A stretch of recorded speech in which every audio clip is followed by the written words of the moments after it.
Bonsoir à tout le monde, ça y est, on a résolu les petits ajustements techniques. Donc on est ravis de faire cette conférence tous ensemble autour de l'alimentation. Donc j'ai invité pour cela Anne-Julie qui est naturopathe, une excellente d'ailleurs naturopathe, mais aussi coach familial qui aide donc les familles qui ont des difficultés avec leurs enfants. Anne-Julie a également 4 enfants, pour qui elle fait d'ailleurs l'école à la maison. Donc voilà, elle va pouvoir 4 petits garçons. Ils ont quel âge, Anne-Julie, tes enfants? 12 ans, 9 ans, 6 ans et 5 ans. Voilà, et il y a même un 5e en route. Il y a un 5e en route. Donc voilà. Donc pour être bien concentré, n'hésitez pas à fermer toutes vos fenêtres de votre navigateur, à prendre, vous installer avec une petite tisane.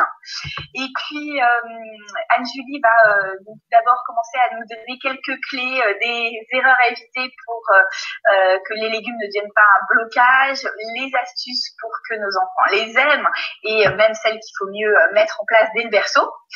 N'hésitez pas à vous poser vos questions. Moi, je suis en charge de regarder le chat, de les noter. On essaie de répondre à toutes vos questions à la fin. Ça va très vite. Donc, si vous voyez que j'ai zappé une de vos questions, n'hésitez pas à la reposer via le chat. Donc, voilà. Un grand merci à tous d'être présents. Et Anne-Julie, je te laisse te présenter. Ok. Bonsoir tout le monde. Je suis super contente d'être là. Merci Charlotte de m'avoir invitée. Voilà, tu as déjà fait une bonne partie de ma présentation. Hein. Voilà, je suis donc naturopathe. Ça fait 6 ans que je consulte. Et donc j'ai 4 enfants, bientôt 5. Et comme vous, j'imagine, j'ai le challenge de préparer des repas pour ma famille. Donc des repas qui doivent être bons, que tout le monde va aimer. Et qui vont être sains en plus parce que forcément en étant naturopathe, je mets en application ce que j'enseigne et ce que je transmets. Et il y a ce problème, qui peut devenir un problème de faire manger des légumes aux enfants. Et la première question que j'aimerais vous poser, en fait, c'est où est-ce que vous en êtes aujourd'hui avec ça? Est-ce que vous avez vraiment des problèmes pour faire manger des légumes à vos enfants? Est-ce que vous en donnez, ça passe bien, mais vous êtes là pour avoir des trucs en plus? Voilà, quels sont vos plus gros challenges en fait aujourd'hui avec ça? Est-ce que vos enfants mangent des légumes ou pas? Voilà, il y en a qui refusent tous les légumes, il y en a qui en mangeaient avant et qui n'en mangent plus. D'accord, ça marche. Donc en fait, moi j'ai envie de commencer par vous expliquer et vous parler de comment le goût de l'enfant se développe. Comment est-ce que ça se fait qu'il va aimer quelque chose ou pas. Et comme ça va nous aider à comprendre en fait à quel niveau on peut agir sur l'alimentation. Donc en fait, tout commence in utero. Donc là, ça tombe bien, je suis enceinte, donc j'ai mon petit bébé dans mon ventre. Qui commence en fait à avoir de l'information sur le goût. Même si ça paraît bizarre parce que il y a que du sang, quoi. Enfin, le bébé est nourri par le sang. On voit très bien que des tout petits bébés dont la maman, par exemple, a adoré le Nutella pendant la grossesse, et si on leur met un pot de confiture d'un côté et un pot de Nutella de l'autre, le nourrisson va se tourner comme ça vers le Nutella. C'est assez incroyable. Donc déjà, quand on est enceinte, ce qu'on mange, ça influe sur le goût du bébé. Après, quand on allaite, évidemment, tout ce qu'on mange donne du goût au lait. Donc là, c'est pareil, le tout petit bébé va commencer à avoir des goûts, à connaître le goût de certains aliments, d'épices, si on mange épicé ou pas. Tout ça, ça va arriver dans ses papilles et dans ce qu'il va enregistrer dans son cerveau au niveau du goût. Et puis après, quand il va commencer à manger ou à boire autre chose que du lait, alors évidemment, si c'est un petit bébé qui n'est pas allaité, il va avoir le goût du lait en poudre, qui est toujours le même, donc un seul goût. Et puis quand il va commencer à manger, soit il va avoir le goût d'un petit pot tout prêt, soit il va avoir le goût d'une purée maison. Alors, à un moment, mon frère a travaillé chez Blédina. Il n'est pas du tout à la préparation, lui, il était dans le système de sécurité. Enfin, il se chargeait d'auditer Blédina pour voir que les systèmes de sécurité, tout ça était bien mis en place. Et il m'a dit, tu peux pas savoir, c'est dégueulasse. Il y a la moitié des trucs qui arrivent surgelés, c'est fait dans des grosses cuves énormes. Des fois, au fond des cuves, il y a des verres et des trucs parce qu'ils nettoient pas bien les cuves avant d'en refaire. Je dis ok, jamais de petits pots. Donc après le goût, je sais pas si vous avez goûté les petits pots de vos bébés, si vous avez déjà acheté des petits pots tout prêts, c'est assez fade quoi.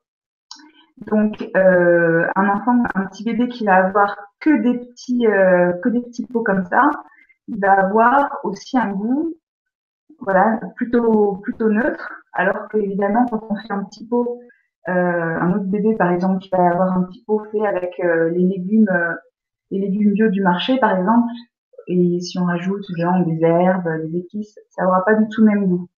Donc ça continue en fait à construire son goût. Qui mange de la nourriture industrielle ou de la nourriture maison, c'est pas pareil. Dans la petite enfance, après en grandissant, s'il continue à manger de la pâtisserie industrielle, des plats préparés, ce qui se passe en fait, c'est qu'il y a beaucoup de sucre, il y a des exhausteurs de goût, où c'est très salé. Donc en fait, dans la nourriture industrielle, on va avoir soit des goûts assez fades, soit des goûts, je dirais, qui ne reflètent pas ce qui est le vrai aliment derrière, parce qu'on rajoute des exhausteurs de goût. Donc au niveau des papilles, le goût va être boosté à fond.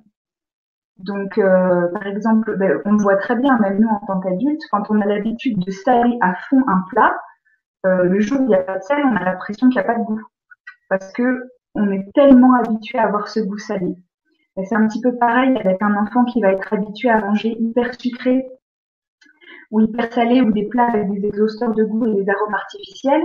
Le jour où il va manger un haricot vert vapeur, ça va pas être bon pour lui. Pour lui, ça va être super fade parce qu'il n'y a pas tous ces exhausteurs de goût derrière, quoi. Donc ce que dit Anne-Laure, oui, donc ce que dit Anne-Laure et EM, c'est que donc a priori si leur enfant maintenant refuse la purée maison et les préparations maison, c'est qu'il a justement été trop habitué au petit pot petit, c'est ça? C'est une possibilité. D'accord. Pas forcément, il y a plein de raisons, mais une possibilité c'est ça. C'est comment est-ce que le goût de mon enfant s'est formé, en fait, qu'est-ce qu'il a eu depuis le tout début.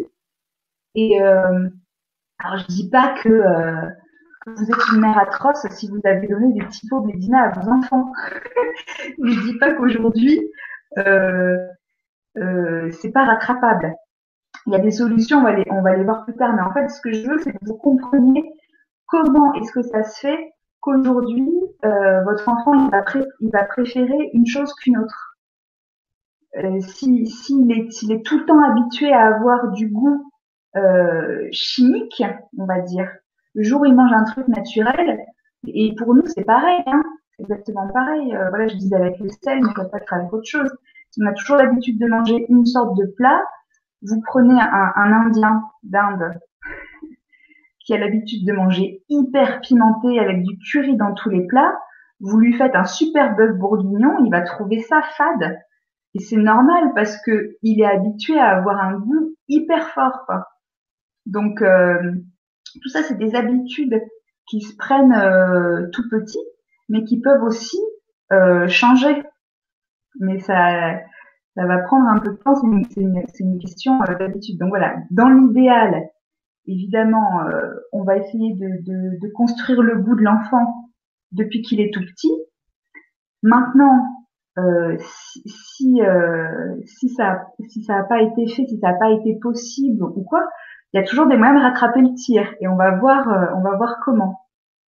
Donc, avant de voir comment rattraper le tir, je vais vous parler justement des 3 erreurs qu'on commet ou qu'on peut commettre assez souvent et de comment faire pour ne pas commettre ces erreurs, de quoi faire à la place. la première erreur qu'on fait souvent, c'est de forcer les enfants à manger. Donc, il y a évidemment ce qu'il y a dans l'assiette, mais il y a tout ce qui se passe autour. Et j'imagine que si vous lisez le blog de Charlotte, vous êtes branché parentalité bienveillante et vous savez très bien l'impact que ça a, ce qu'on peut dire ou ce qu'on peut faire avec nos enfants, et ce qui se passe à table, c'est souvent hyper important. Quand on va forcer un enfant à manger, moi, ma grand-mère me disait toujours, si tu manges contrarié, ou si tu manges fâché, énervé, ou si on te force, ce qui arrive dans ton corps, ça se transforme en poison. Et en même temps, donc ça déjà sur la santé, ça va pas être génial.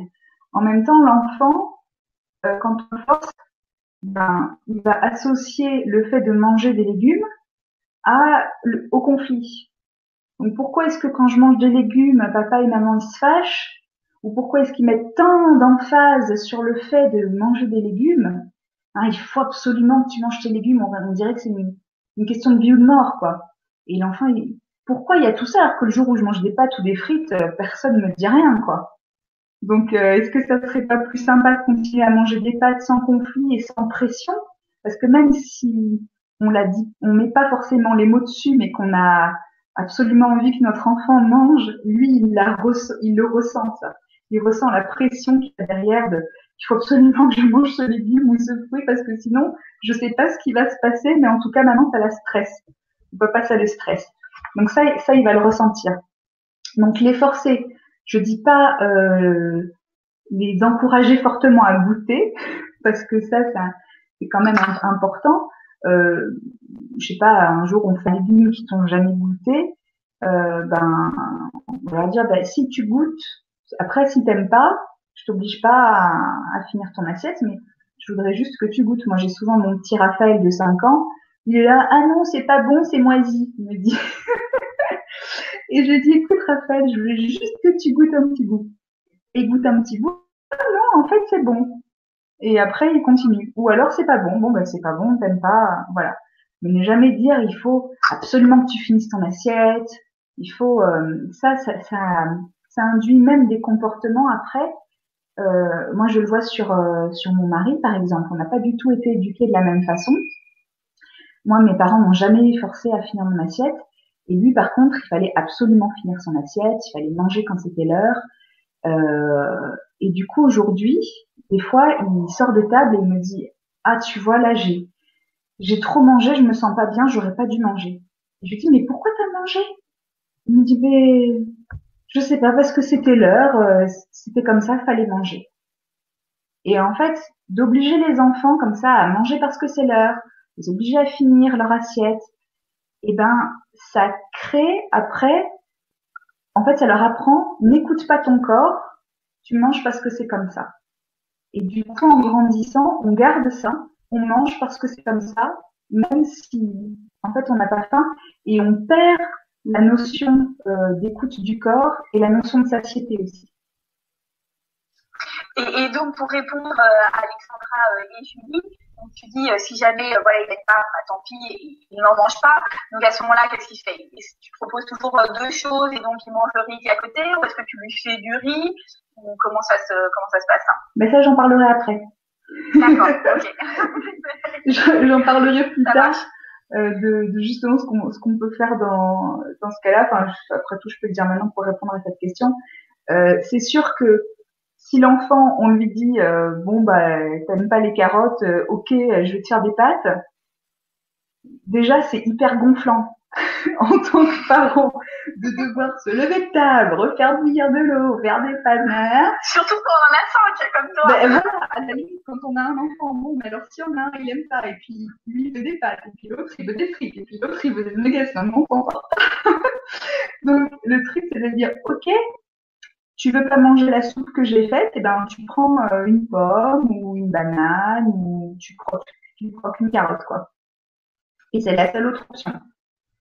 Et là, il va se dire ok, peut-être que finalement il va quand même manger la soupe alors qu'il avait dit que c'était pas bon, et qu'en fait c'est qu'il avait plutôt envie de manger des pâtes au lieu de la soupe. Ou peut-être que vraiment il voulait pas la soupe et il va manger sa pomme et il n'ira pas se coucher avec le ventre vide, quoi. Il aura quand même mangé une pomme. Donc ça, c'est première erreur, forcer l'enfant. Deuxième erreur, c'est lui donner les mauvaises raisons. Du style, moi j'ai entendu des trucs du style si tu manges pas tes haricots, tu auras mal au ventre, tu vas être constipé, tu n'iras pas aux toilettes. C'est pas pour ça qu'on mange des haricots verts. C'est pas juste pour éviter la constipation. Ou alors de dire un truc du style oui bon voilà les légumes c'est pas super bon, moi non plus j'aime pas ça, mais il faut les manger. Ou voilà, s'énerver s'il ne mange pas ses légumes. Ça c'est un peu ce que je disais tout à l'heure, vraiment mettre l'emphase là-dessus sur le truc, il faut absolument les légumes, c'est le truc. Il y a quelque chose qui se joue autour de ces légumes. Pourquoi est-ce que ça se joue autour des légumes et pas des pâtes, et éviter cette association en fait avec manger les légumes égale conflit. Troisième erreur à ne pas commettre, c'est de lui donner que des légumes en boîte, que des poêlées toutes faites, que des fruits au sirop, que des salades de fruits en boîte, que des plats préparés. Parce qu'en fait, c'est pas le vrai goût des légumes. C'est que des trucs qui sont soit insipides, soit boostés en goût, comme je le disais tout à l'heure. Donc en fait, à espèce de leurre, ça donne un faux goût, ça donne une fausse idée de ce que c'est qu'un légume en fait. Donc bon, ça peut être de temps en temps, c'est pas, je suis comme vous, des fois on n'a pas le temps, on n'a pas envie, on fait un truc vite fait, on achète une poêlée et hop, il y a des légumes et c'est vite fait.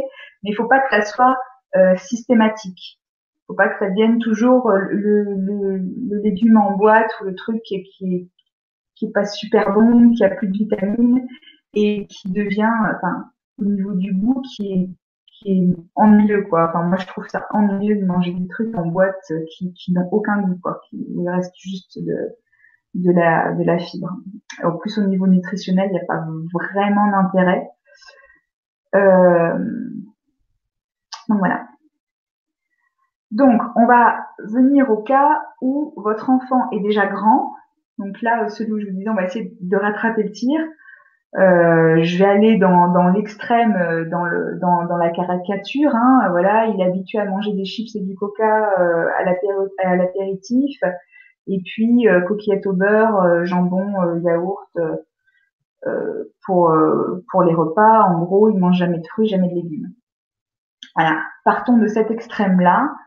Donc pas d'affolement. Il y a des trucs qu'on peut faire, et je dirais que la première chose, en tant que parent, j'ai l'impression qu'il y a plutôt des mamans là ce soir, mais en tant que parent, c'est de pas culpabiliser, de pas se dire je suis une mère horrible parce que mon enfant ne mange pas de fruits, pas de légumes.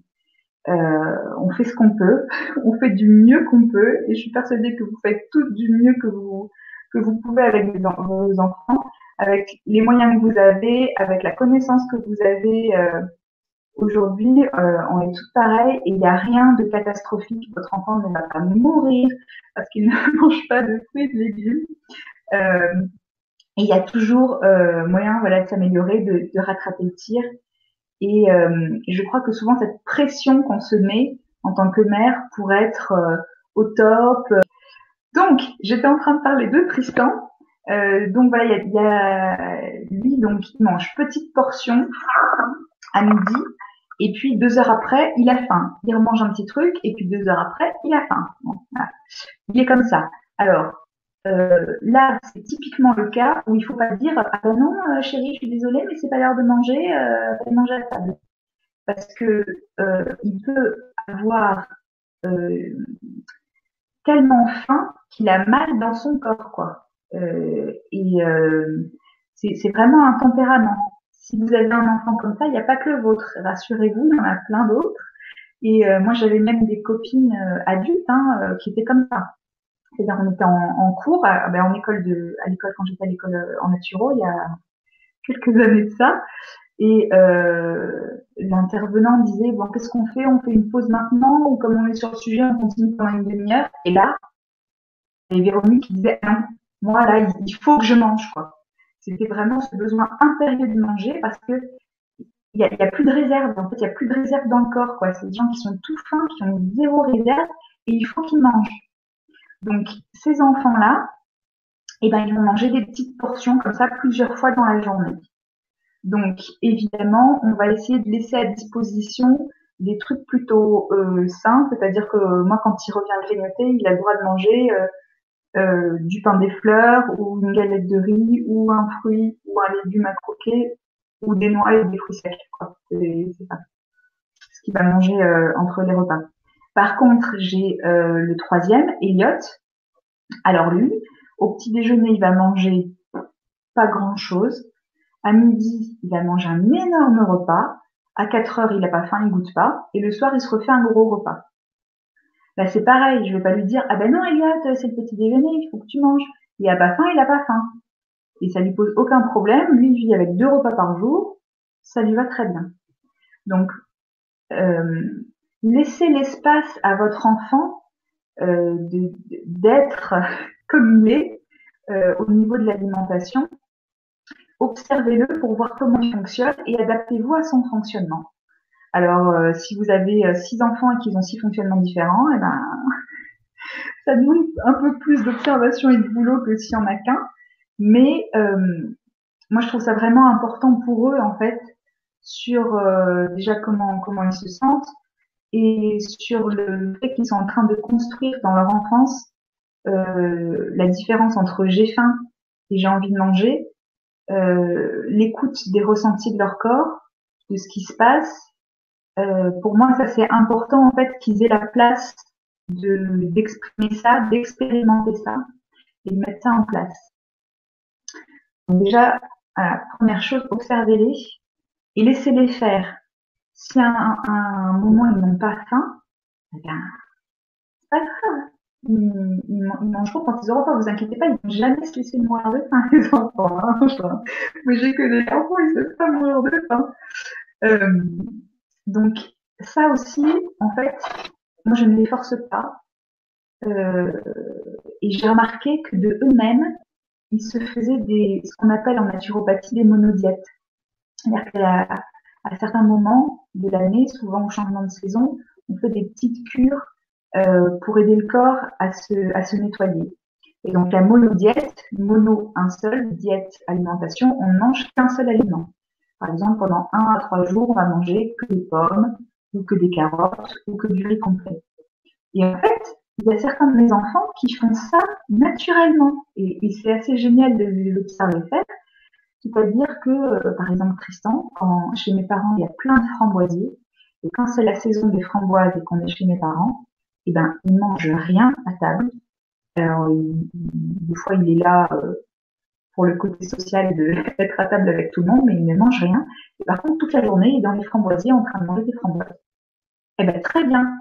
Il le ressent comme ça, il nettoie son organisme, c'est génial. Le plus petit Raphaël qui a 5 ans, pareil, parfois à table, il ne veut rien manger. Par contre, toute la journée, il va grignoter des pommes. Et des fois, il va manger que des galettes de riz et des pommes. Et, ben... et si la diète pendant 3 jours se résume à manger que des pâtes, ça, on mange. Non. Non, mais je veux dire, c'est là où l'observation en fait de son enfant est super importante parce que si on arrive à lui laisser la place de faire les choses et de se dire bon ben où il y a des périodes aussi où Raphaël il veut pas du tout manger de légumes, et ben il mange pas de légumes. Bon, par contre il va manger quelques fruits à côté. Et puis peut-être il va faire ça pendant 3-4 jours. Il mange pas de fruits, il va avoir vachement envie de manger de la viande ou de manger que du riz. Et ben de toute façon, qu'est-ce que vous voulez faire? Je vais pas le gaver comme une noix de purée et de compote, quoi. Il veut pas en manger, il veut pas en manger. Je le laisse faire et je me rends compte qu'au bout des 3 jours, et ben il va manger beaucoup plus de fruits et de légumes que d'autres choses. Donc je me dis en fait que les enfants, ils ont cette sagesse si on les laisse faire. Et si leur goût n'est pas complètement bousillé par des additifs alimentaires,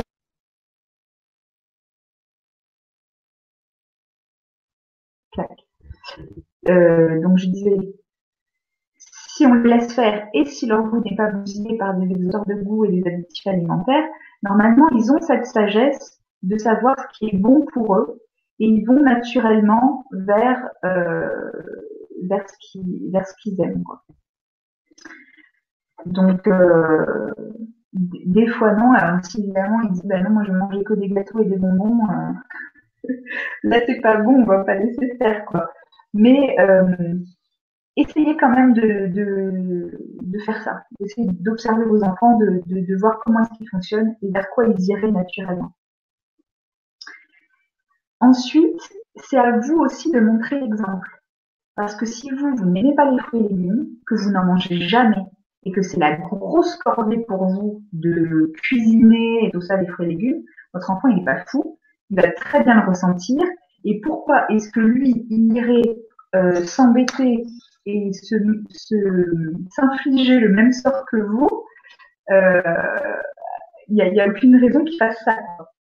Donc déjà, ça c'est important qu'il voit que ça vous fait plaisir d'aller faire votre marché, d'aller regarder les fruits et légumes, de goûter des trucs, de cuisiner, de les...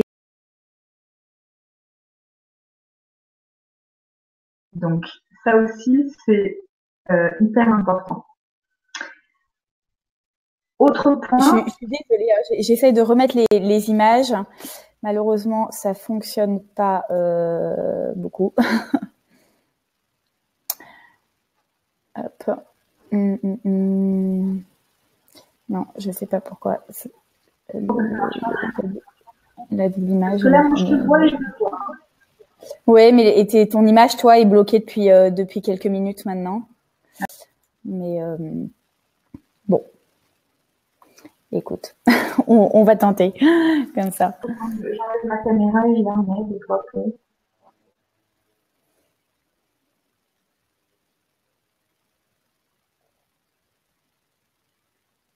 On a fait de la soupe et qui nous dit Berk, c'est moisi, j'en veux pas. On va pas aller lui faire des nuggets et des frites, quoi. C'est trop facile. C'est trop facile. Enfin, je veux dire, qu'est-ce qu'on ferait, nous, dans la même situation? On va au resto et on nous propose un petit bouillon de légumes léger ou, je sais pas, un truc hyper bon, vous adorez des lasagnes. Bah, vous allez choisir des lasagnes, quoi. Enfin, sinon, vous allez plus aller vers un truc que vous aimez par gourmandise parce que l'enfant, lui, il est pas en train de se dire c'est vrai qu'il faut que je mange des légumes parce que c'est bon pour ma santé. Non, il va aller vers qui lui fait plaisir sur le moment. Donc si c'est super facile pour lui de toujours dire à maman non, j'aime pas, fais-moi autre chose, bah, il va le faire forcément. Donc c'est là où on dit tu peux pas manger ta soupe, bah écoute, il y a des kiwis et des pommes, là, tu peux avoir ça si tu veux. Et c'est ça, ou la soupe, ou rien. Il y a aussi le truc des enfants qui veulent pas du tout manger au repas et qui attendent de le goûter et qui après au goûter se jettent sur les gâteaux, les bonbons et tout ça.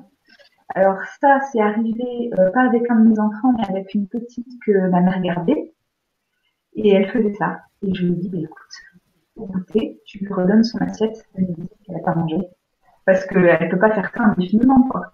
Elle attendait que les petits déj et les goûters pour avoir du sucré et elle mangeait rien d'autre au repas. Et du coup, on lui a reproposé son assiette au goûter si elle n'avait pas mangé à midi.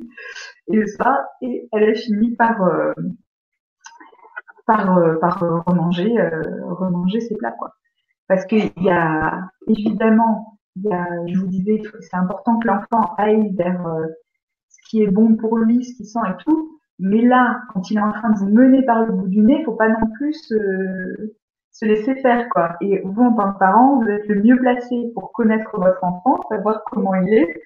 Et vous allez tout de suite savoir si c'est un petit coquin et qui vous fait le coup de j'aime pas ou j'ai pas faim, ou si c'est vraiment parce qu'il n'a pas faim. Normalement, vous le savez, ou au pire, vous testez. Et ça, le fait de proposer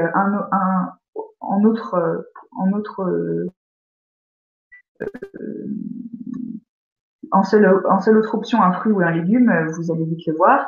et fait de lui proposer sinon au goûter à la place de sa chocolatine, et vite le voir si c'est un copain ou pas. Et alors, ce que disait Sandra, pardon pour l'écho, au sujet de son enfant qui ne mange pas le soir et se réveille la nuit. Ah oui. Alors, il mange pas le soir parce qu'il a pas faim ou parce qu'il dit qu'il a pas faim et il se réveille la nuit parce qu'il a faim? A priori, c'est ça. Ok. Et il prend un gros goûter? Je laisse Sandra répondre. Qu'est-ce que je vois? Ah oui, réveille au milieu de nuit. Ça sera préparé.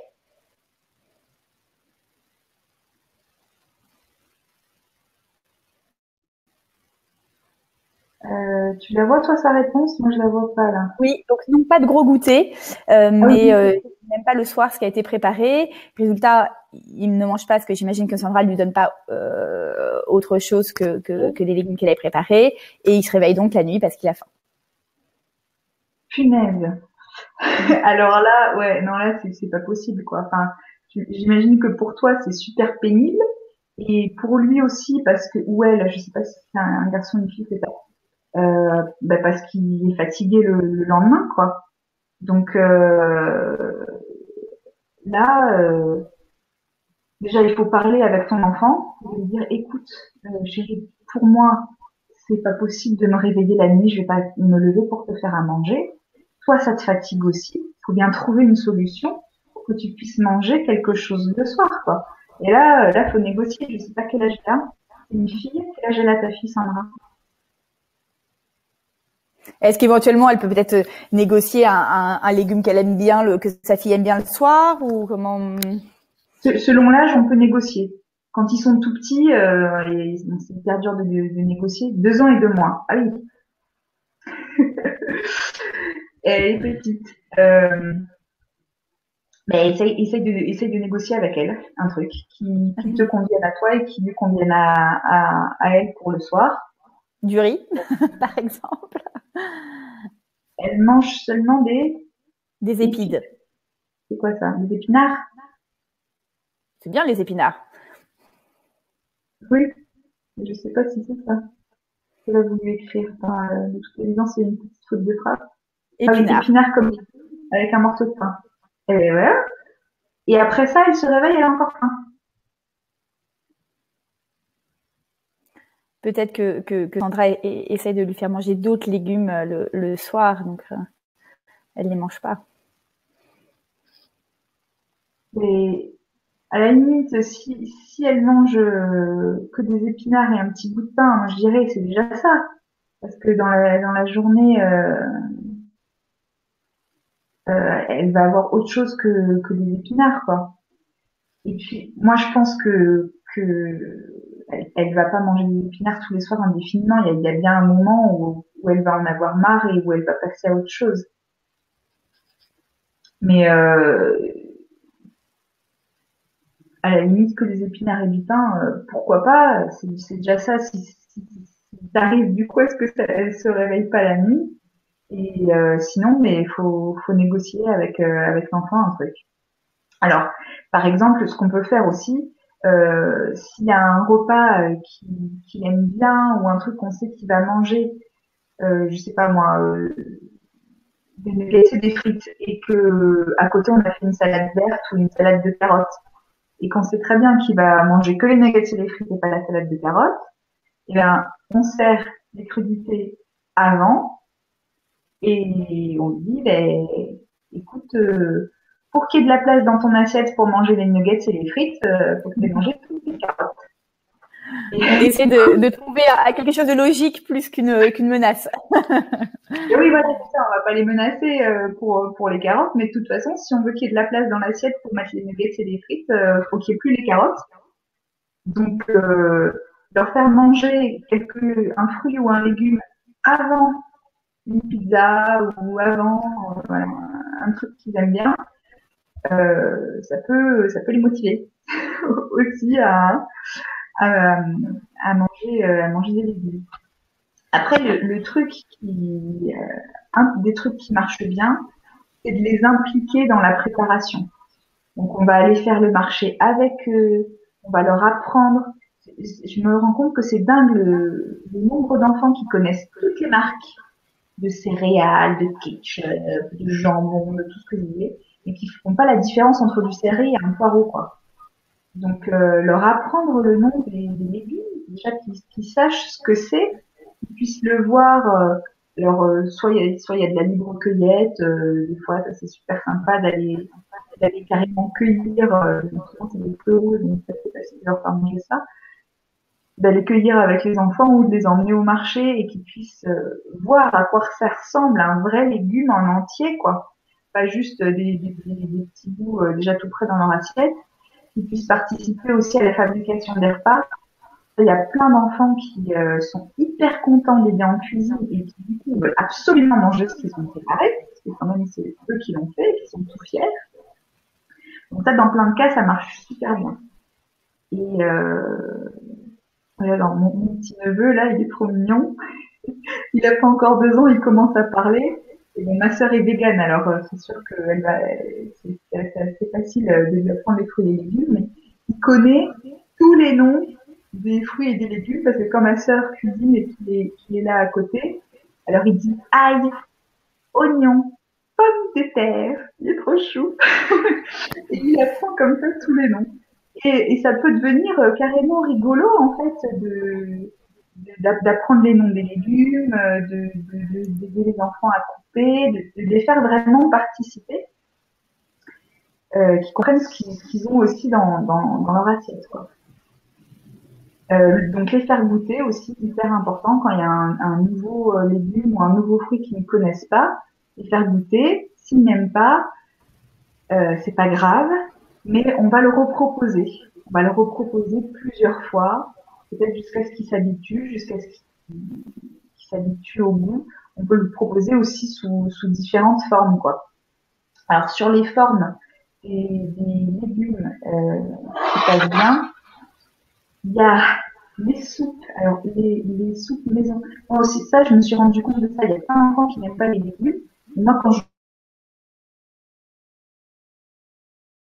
ne veux pas dire un gros mot, mais des fois, il y a des légumes qui sont vraiment pas bons ou vraiment pas bien préparés, des espèces de trucs insipides qui font plaisir à personne, quoi.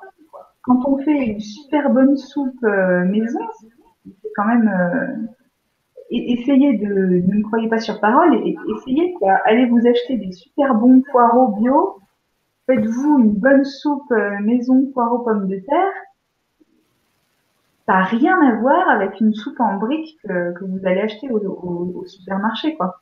Donc il y a ça aussi, de cuisiner des produits frais, de saison et de qualité. Moi, je me tout ça en pas beaucoup de temps aussi. Oui. De quoi tu dis? Ça prend beaucoup de temps? Et tout ça en pas beaucoup de temps, le challenge. Ben, le challenge, justement, on en a parlé juste avec mon mari de ça, justement, il y a pas longtemps. Et je lui ai dit, écoute, de toute façon, c'est pas possible de cuisiner un bon truc frais et tout ça en 10 minutes, quoi. À part faire du cru. Mais forcément, ça va prendre un peu plus de temps.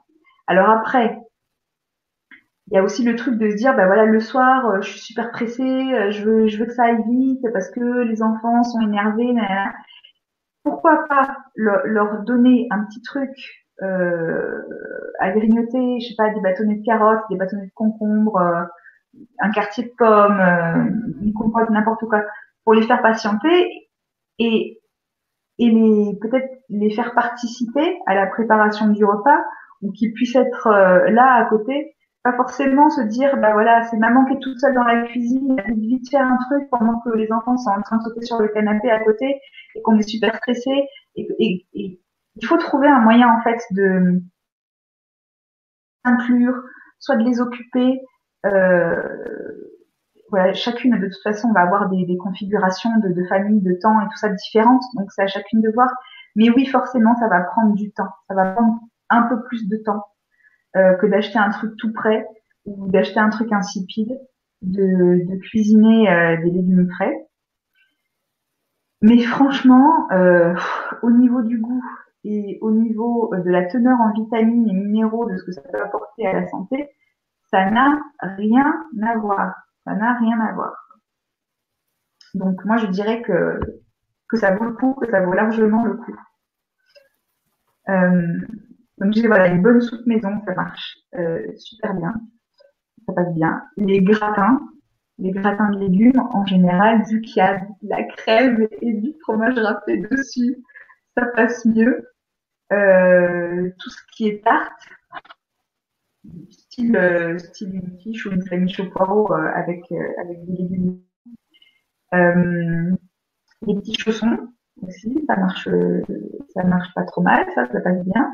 Et après, il y a tout ce qui est super ludique, que moi je fais beaucoup avec les fruits ou avec le cru. Et vous pouvez faire une tortue avec un palmier, on peut faire un clown, on peut faire un papillon, on peut faire en fait plein de choses avec des fruits et des légumes. Sur internet, il y a plein d'idées. Moi j'en ai aussi pas mal.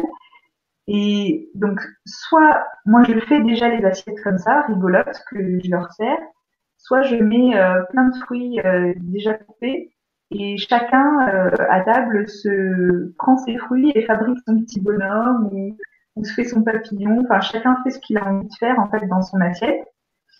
Et c'est super rigolo et du coup c'est beaucoup plus facile de leur faire manger.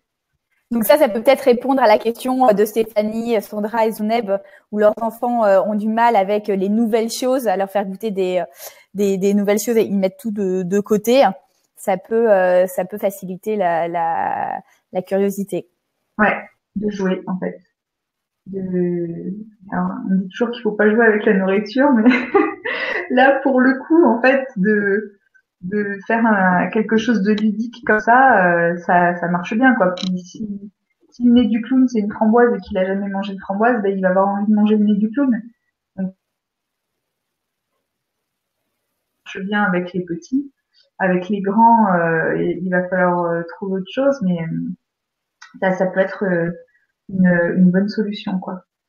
Après, ce qu'ils aiment bien aussi, c'est de faire plein de petits bâtonnets de légumes ou de fleurettes, enfin selon les légumes de saison, quoi. Hein. Ça peut être carottes, céleri, chou-fleur, radis, tomates cerises, voilà, plein de petits légumes, et de faire plein de petites sauces avec à tremper.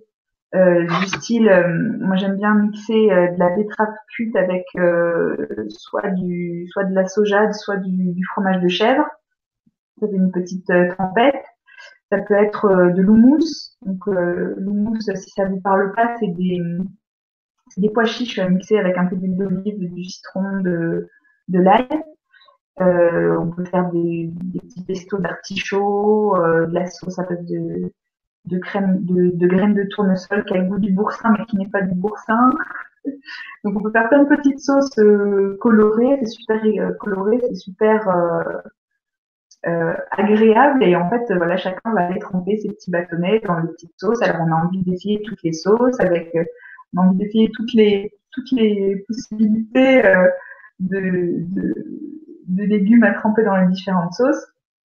Et ça à faire, ça prend, je sais pas. Là par contre on va pouvoir cuisiner très vite quoi. Le temps de couper 3 carottes en bâtonnets, 2 branches de céleri et 5 minutes pour mixer 3 sauces. Là en un quart d'heure, on a un repas rigolo, hyper coloré, que tout le monde va manger et qui est en plus super sain parce que c'est bourré de vitamines et de minéraux, d'enzymes, c'est trucs quoi. Et ah oui, j'ai demandé à mes enfants et Tristan m'a dit les légumes farcis, maman, ça les enfants ils aiment. C'est vrai, les petits farcis ça passe bien.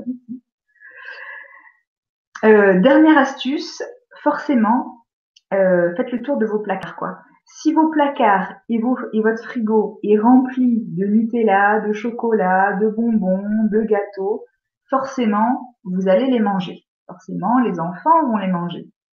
Si quand ils ouvrent les placards, il n'y a rien et que la seule alternative pour le goûter, c'est des choses saines, ils vont manger ce qu'il y a, quoi. Moi, ce que je fais, c'est que j'ai toujours sur la table une grosse corbeille de fruits de saison. Alors après, moi, j'adore quand c'est beau. J'adore quand c'est esthétique. J'adore dans mon assiette quand il y a plein de couleurs, quand c'est joli, quand j'ai l'impression d'avoir un paysage dans mon assiette. Pour moi, c'est super important. Je suis hyper gourmande en plus, donc il faut que ça soit beau, il faut que ça soit bon. Donc moi, j'adore faire voilà, des belles corbeilles de fruits, de mettre des gros bocaux, vous savez, des bocaux le parfait là, des beaux bocaux en verre avec des mélanges de noix, fruits secs. Donc, chez moi, il y a toujours ça sur la table. Et quand on a faim, c'est ça qu'on mange. Donc, il faut que l'alternative, ça soit ça et pas un petit gâteau industriel dans le placard, quoi. Mais ça forcément, il y a pas le choix. S'ils ont faim, ben ils vont manger ce qu'il y a, quoi. Après, pour les fruits, il faut que je vous parle de ça. Et vous pouvez avoir des petits déshydrateurs. Alors moi j'en ai un super gros, il y en a des super gros qui coûtent super cher, mais il y en a des petits, je crois qu'à partir de 60 € et même si ça se trouve sur le bon coin, vous pouvez en trouver 2 caisses pour moins cher, des petits déshydrateurs. Donc ça vous mettez vos fruits frais dedans et ça les déshydrate, donc ça vous fait des raisins secs, des abricots secs, des pommes séchées. Et ça, les pommes séchées par exemple, ça marche super bien, quoi. Les enfants adorent ça. Les kiwis secs aussi, ça a vraiment le goût des petits bonbons acidulés. Sauf que c'est du kiwi, quoi. Donc ça aussi de faire c'est super joli aussi dans les bocaux, plein de petits fruits séchés. Vous pouvez aussi faire ce qu'on appelle des cuirs de fruits. Alors ça, c'est plutôt des bonbons, ça chez nous. Donc en fait, on mixe des fruits. Alors on va pouvoir se faire banane, fraise, c'est super bon. Et ça garde les vitamines. Excuse-moi, j'étais en microphone off. Sécher les kiwis, etc. Ouais. Alors en fait, la plupart des vitamines meurent à 100 degrés. Il y a que la vitamine C qui elle est très sensible et meurt à 40 degrés. Donc moi je les hydrate toujours à 40 degrés ou à 38. Ça prend un peu plus de temps, mais on garde la vitamine C. Donc oui, ça garde toutes les vitamines.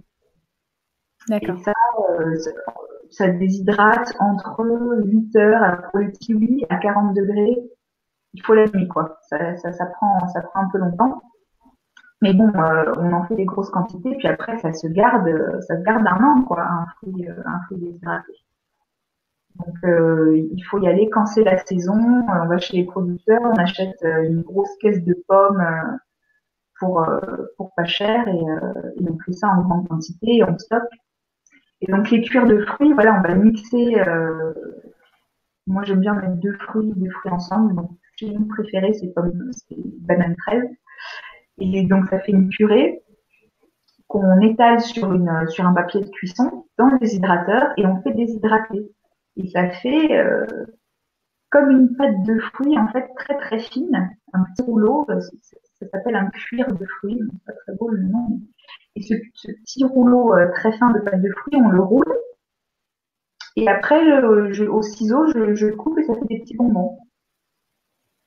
Donc ça c'est assez facile de leur faire manger des fruits comme ça. Il y a évidemment les smoothies que les enfants aiment bien. Il y a les muesli crus, il y a les miam fruits. Il y a plein de trucs. En fait, il y a plein de façons en fait de préparer des fruits de façon à ce que les enfants les aiment et les mangent.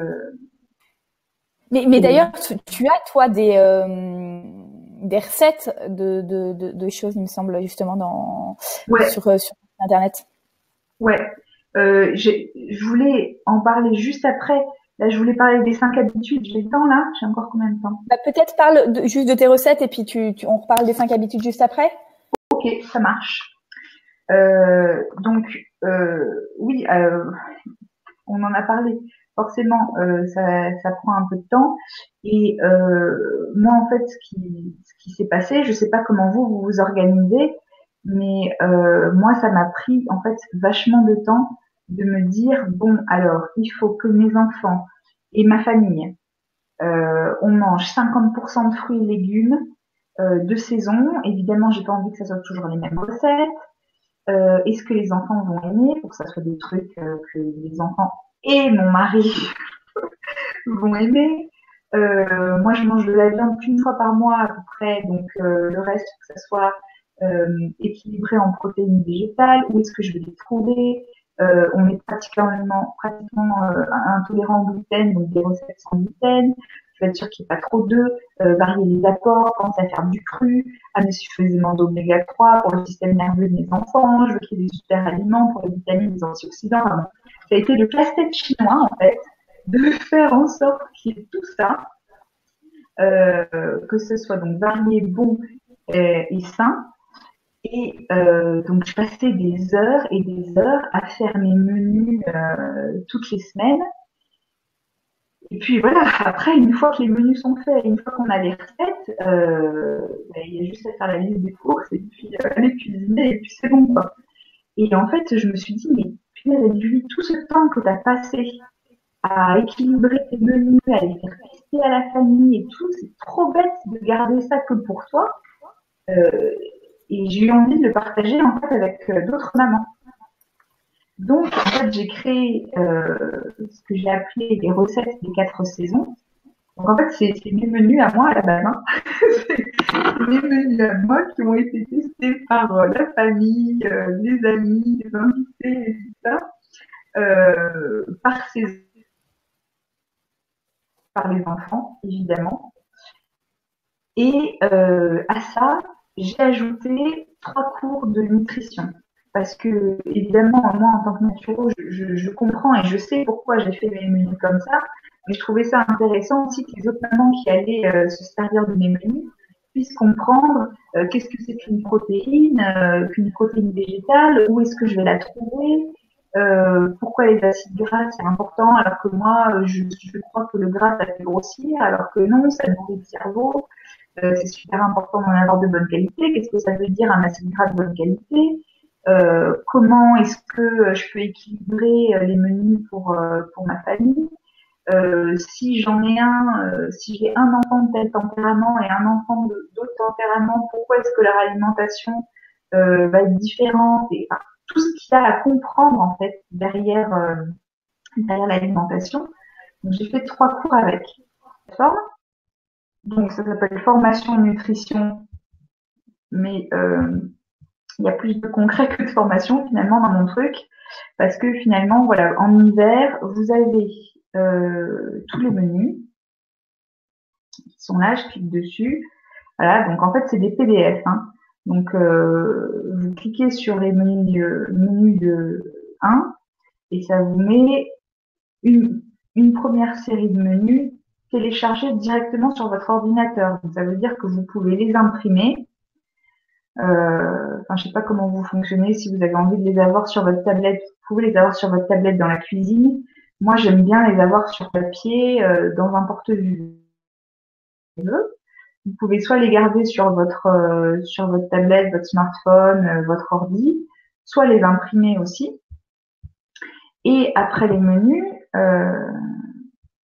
là, vous avez aussi toutes les recettes. Donc, on va mettre un exemple de recette. Là, par exemple, là, pour l'hiver, celui-là, est-ce que ça va m'afficher du coup? Ah ouais. Dessert à l'essentiel de citron.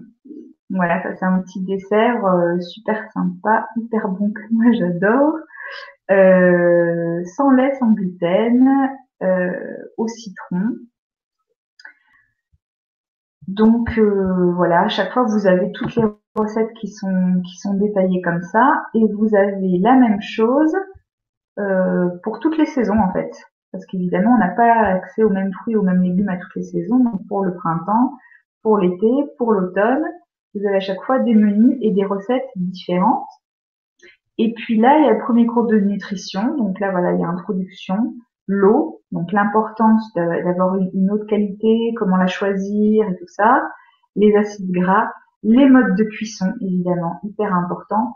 Pourquoi est-ce que cuire à la cocotte minute, ça écrabouille toutes les fibres, ça tue toutes les vitamines, et pourquoi est-ce qu'on va Pourquoi est-ce que vous allez balancer votre cocotte minute et votre micro-ondes et passer à des cuissons électriques et des cuissons vapeur?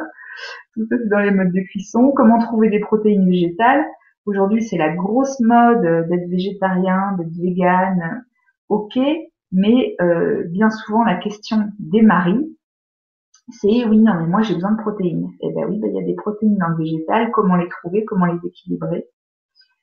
Cours numéro 2, encore sur les acides gras, les super aliments. Qu'est-ce que c'est? Pourquoi je dois en manger? Comment les cuisiner?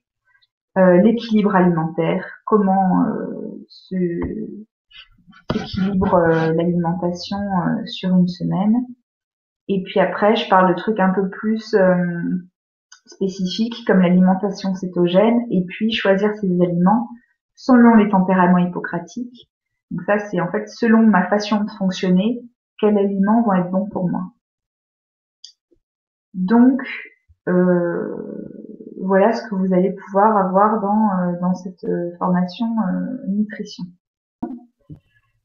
Les recettes sont-elles toutes sans lait et sans gluten?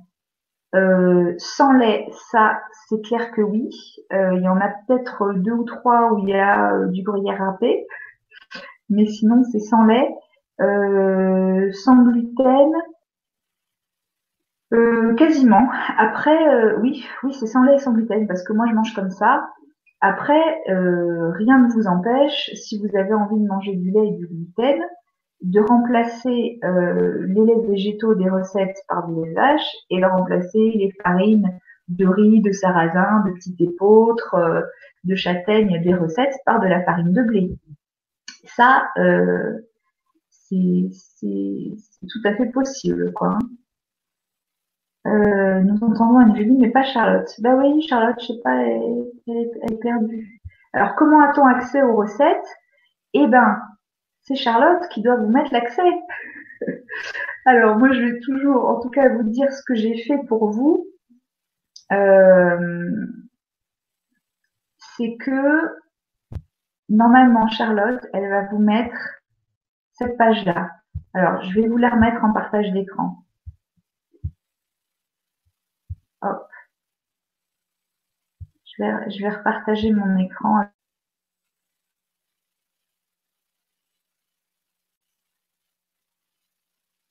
Tout ça, ça fait un lien pour arriver sur cette page. J'ai bien compris, personne ne me voit et personne ne m'entend, c'est ça? Oui, Charlotte, ça y est, on t'entend. Moi, voilà. C'est ce que je suis en train de vous raconter, en fait. Je vous enverrai le lien par mail puisque ça vous permettra. Anne-Julie a été super, elle nous a fait une petite offre pour les clients Cool Parents, Macapé Kids, donc voilà. pour les lecteurs. Donc vous pourrez comme ça accéder à quelque chose, voilà, assez sympa. Je vais vous montrer maintenant, en fait.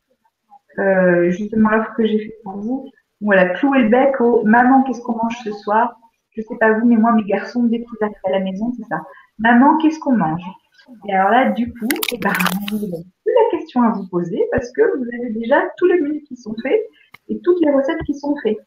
Alors voilà, j'ai mis que ça varie parce que moi, je suis pas végétarienne. Je mange un peu de viande de temps en temps. Donc, il y a des recettes végétariennes, il y a des recettes avec quelques recettes avec de la viande et du poisson. Il y a des recettes où il n'y a que du cru. Il y a des recettes cétogènes, j'explique. Il y a des recettes véganes. C'est varié, il y a un peu de tout. Il y a donc les 3 cours de nutrition dont je vous ai parlé. Donc, ce pack, pour vous, normalement, ce pack, il a une valeur de 570 €. Il va être à 96 €. Donc, vous avez les recettes, les menus, les cours de nutrition. En plus, il y a un guide des aliments, alors que j'ai appelé bizarre, c'est des aliments qu'on connaît pas forcément quand on n'a jamais mis un pied dans un magasin bio, du style le shoyu, le tamari, le gomasio, wakame, tout ça. J'explique ce que c'est, comme ça, vous pouvez vous repérer dans les magasins bio et éviter de passer pour un bleu. Donc ça a une valeur de 10 €, c'est offert en plus. Et alors, vous avez aussi un mois d'accès à la plateforme Mélis et compagnie. Ça a une valeur de 220 €. Donc, je vais vous montrer aussi ce que c'est cette plateforme Mélis et compagnie. C'est vraiment le bonus pour les lecteurs, ce que je trouve aussi. Ça, c'est vraiment le bonus pour vous. Donc là, en fait, ça vous fait 220 € plus 10 plus 570 pour 96 € ce soir. Hein, donc là, moi, sur ma page, j'ai marqué 0 heure, mais vous avez 24 heures en fait pour en profiter. Donc vous cliquez là sur le petit bouton oui, je profite de l'offre pour 96 € seulement. Ah oui, je vous ai bien extrait des menus en dessous. Donc vous cliquez là sur ce bouton-là, vous êtes redirigé sur PayPal pour payer, et une fois que vous avez payé, eh bien, vous arrivez, pof, sur cette plateforme-là, où vous allez avoir donc les menus, les recettes et tout. Et là, dans formation, en passant dessus, là, j'ai pas cliqué dessus, hein, j'ai juste fait passer ma souris dessus. Vous avez aussi Mélis et compagnie. Donc Mélis et compagnie, on va aller voir ce que c'est. En fait, c'est un truc que j'ai fait spécialement pour les mamans et pour les mamans qui me suivent. C'est-à-dire que je reçois énormément de questions tous les jours, que ce soit sur l'alimentation ou sur la santé. Et du coup, là, vous avez un forum. Et sur ce forum, vous pouvez poser toutes vos questions. Moi, je vous réponds en 24 heures. Donc, ça veut dire que, donc voilà, là, on voit un peu ce qu'il y a. Il y a des questions sur le chocolat. Je sais pas si tu vas poser des questions comme ça. Le zona, douleurs musculaires. Alors, il y en a qui posent pour leurs chats, pour leurs enfants.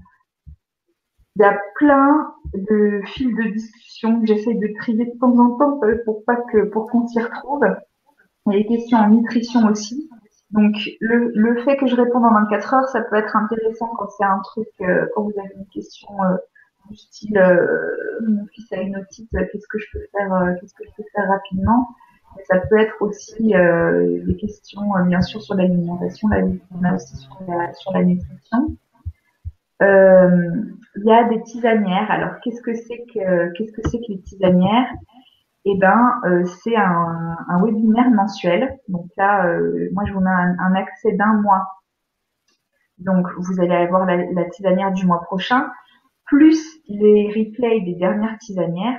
Donc, en fait, pendant une demi-heure, 3/4 d'heure, je parle d'un sujet. Donc là, par exemple, c'en était un sur la rentrée. Il y en a eu d'autres sur la dernière fois, là, on avait fait les maladies ORL et la digestion. Celle-là, c'était pour remplacer ce qu'il y a dans mon armoire à pharmacie. Voilà, donc on vole avec ma tisane. Je parle pendant une demi-heure, 3/4 d'heure de ce sujet-là, et après, je réponds à toutes les questions des mamans. Donc ça, c'est une fois par mois. Et en plus, il y a aussi un groupe Facebook, parce que moi, ce que j'ai remarqué, c'est que souvent, on a envie de changer son alimentation, on a envie de changer de la façon de se soigner, mais les gens autour de nous vont pas forcément dans le même sens. Et du coup, on se sent pas entouré, on se sent pas soutenu, et on a vite fait de retourner à nos vieilles habitudes. Alors que là, avec ce groupe Facebook, c'est vraiment un groupe de soutien avec plein d'autres mamans qui ont une alimentation saine et qui changent leur alimentation, qui changent leur façon de se soigner. Et c'est vraiment voilà, un groupe de soutien où on aborde des sujets du style mon mari veut rien savoir, comment vous avez fait, combien de temps ça vous a pris, elle peut partager là-dessus. Ou là, ça peut être sur voilà, j'arrive pas à faire manger des légumes à mes enfants, quelles astuces vous avez vous? Et là, vous avez toute une communauté de mamans qui partagent, quoi. Anne-Julie, on va peut-être continuer sur les réponses aux questions, et puis tu voulais peut-être aussi nous donner quelques dernières infos avant qu'on réponde à toutes les questions des personnes qui sont en ligne. Ah, tu m'as pas entendu? Ah voilà, j'ai eu un blanc. Oui, non, mais là, de toute façon, ouais. Là, c'est bon. Donc, vous avez une idée de ce que c'est la formation de nutrition, de ce que c'est le lycée compagnie, réponse à vos questions, webinaire mensuel et groupe Facebook. Donc, voilà, vous avez tout ça pour 96 € pendant 24 heures. Charlotte vous passe le lien. Maintenant, ouais, je réponds aux questions.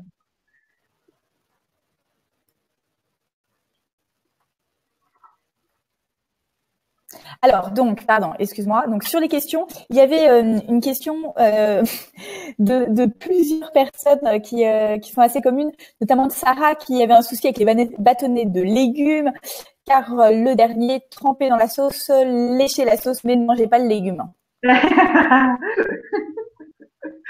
Oui, alors le truc, c'est que les sauces sont aux légumes. Donc, à la limite, même s'il croque pas son bâtonnet, il y a quand même de la sauce dans le légume.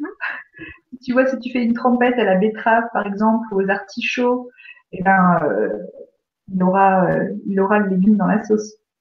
Après, les trucs comme ça, qu'est-ce que tu veux faire? À part lui dire, chérie, faut que tu croques ta carotte, ça fait partie du repas. Euh, c'est là où il faut prendre l'astuce de mettre le légume dans la sauce et pas le bâtonnet s'il veut pas croquer. Alors, une question aussi par rapport à ton offre, excuse-moi. Et quel est alors, une fois qu'on prend l'offre, l'accès au site dure combien de temps? Ah ben, et quel est le prix? C'est à vie, d'accord. Si on veut continuer à avoir accès au forum après le mois offert. Alors, si vous voulez avoir accès au forum après le mois offert, c'est 20 € par mois. D'accord. Ok. Je continue dans les petites questions. Truc tout bête, à quel âge peut-on commencer à leur donner des noix et des noisettes? Alors, entière. Ah ben, il faut qu'il s'agisse bien Non, mâcher. je pense que c'est pas forcément entière. À mon avis, c'est parce que Alors, souvent on dit que les petits n'ont pas le droit de manger de noix et de noisettes. ouais. Alors, là-dessus, je suis pas du tout d'accord avec les pédiatres qui disent que des laits végétaux, par exemple du lait d'amande, du lait de noisette, va donner des allergies aux fruits à coque. Moi, perso, j'ai été sevrée au lait d'amande, mes enfants ont été sevrés au lait d'amande, mes patients aussi, tous les enfants de mes copines, ça doit bien faire au moins 200 gamins. J'ai jamais vu une seule allergie aux fruits à coque. Par contre, des enfants qui boivent que du lait de vache et qui font des dermites atopiques, de l'eczéma suintant, de l'asthme, ça, je vois que ça en cabinet. Donc, pour moi, l'histoire des allergies aux fruits à coque, c'est carrément du pipeau. L'amande et la noisette sous forme de lait végétaux, ça peut être dès la naissance. En purée, purée d'amande ou purée de noisette, dans les purées, de légumes, dès qu'on commence la diversification alimentaire. Et après, vraiment à croquer, il faut qu'ils arrivent à bien croquer, bien mâcher, faut pas qu'ils l'avalent tout rond et qu'ils s'étouffent avec. Ça dépend pas mal des enfants, je dirais, pour croquer, quoi. Ça dépend du nombre pour croquer. 18 mois, 2 ans, quoi. Hein. Puis en général, ils n'aiment pas trop avant, quoi, parce que c'est trop dur. Mais en purée d'amande. Une question qui est revenue pas mal aussi, c'est une question au sujet des morceaux. Par exemple, ma fille de 4 ans et demi a bloqué au moment de commencer les morceaux, avis partagé par pas mal de lecteurs. Elle bloque sur les légumes en morceaux, elle ne mange que de la purée. Alors pour certains, c'était que de la soupe, fait maison, et donc c'est compliqué à la cantine, elle ne mange rien. Mais là, ah oui, à la cantine, donc là, elle va à l'école et elle veut pas de morceaux. Elle veut pas de morceaux. Alors, il y a des enfants qui étaient plus petits aussi qui avaient des problèmes de mémoire dans les commentaires.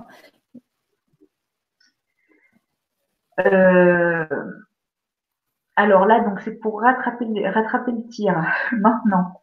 Pour certains, elles cherchent les morceaux des légumes. Le plus sûr, c'est la soupe. Pourtant, bébé, elle mangeait tous les légumes. Voilà. Il y a plusieurs commentaires sur le sujet. Sur le sujet, sur les morceaux. Oh, punaise, moi j'ai jamais eu ce problème de morceaux. À vrai dire, c'est pas très grave, non? Ça leur passera, j'ai envie de dire. C'est pas très grave, non? Tant qu'ils en mangent déjà. Voilà, tant qu'ils en mangent en purée et en soupe, c'est pas très grave. Après, demandez-leur aux enfants ce qui les gêne dans les morceaux, quoi. Après, c'est vrai qu'il y a plein d'enfants. Alors, par contre, les miens n'aiment pas les yaourts où il y a des petits morceaux dedans. Eh ben, je leur mets des yaourts au fruits mixés. Mais non, tant qu'elle va manger des purées et des soupes, comme tu dis, Charlotte, ça va passer au bout d'un moment, quoi. Mais ah oui, elle ne mange rien à la cantine. En même temps, je sais pas si la cantine, c'est super bon, quoi.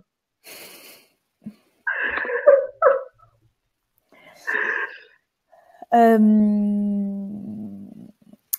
Donc, alors après il y a des questions bon sur j'essaye de manger, de lui faire des quiches, il voit les légumes, il Ouais. rejette l'assiette, etc. Mais ça c'est vrai qu'on en a pas mal parlé tout au long de la conférence où il y a bien un moment il va remanger les légumes si on ne lui propose pas à côté que des gâteaux, des pâtes, etc. quoi. Si si voilà. Euh, alors j'essaie de reprendre les questions. Mon bébé n'a reçu que de repas préparés. N'hésitez pas à reposer vos questions parce que le chat a été quand même très très vite. C'était pas évident de tout noter. Donc mon bébé n'a reçu que des repas préparés maison avec des légumes du jardin et il a 8 mois et actuellement il peut manger un légume et refuser la semaine suivante. Depuis quelques semaines, il est de plus en plus difficile de lui faire manger des légumes le midi. En revanche, des fruits, ça passe. Bon. Et ben alors là, c'est pas grave du tout. Oh, non, mais c'est vrai. C'est absolument pas grave parce que tu vois, il en a mangé avant. Là, en ce moment, il aime pas. Eh ben, laisse-le manger des fruits et puis repropose-lui de temps en temps des légumes. Et il y a un moment où il va y revenir. C'est ce que je disais avec mon petit Raphaël. Raphaël, il y a des moments où il a pas du tout envie de manger de légumes. Et puis 3 jours après, il mange que ça. Alors pourquoi? Alors là, je n'en sais rien. C'est lui qui fonctionne comme ça. Il doit sentir que c'est bon pour lui, j'en sais rien. Mais en tout cas, c'est pas grave. Parce que l'intérêt de manger des fruits et légumes, quand même, ça j'en ai pas parlé, mais c'est quoi? C'est d'avoir des vitamines, des minéraux et des fibres. D'accord? Et de la chlorophylle dans les légumes verts. Mais euh, l'important, c'est de manger des légumes ou des fruits crus et cuits. Donc, si à un moment il mange que des fruits et pas de légumes, et puis après il mange que des légumes et pas de fruits, c'est pas bien grave, quoi. Parce qu'en plus l'équilibre alimentaire, il se fait sur la semaine, donc c'est pas grave s'il y a un jour où il mange pas du tout de légumes et que le lendemain il mange que ça.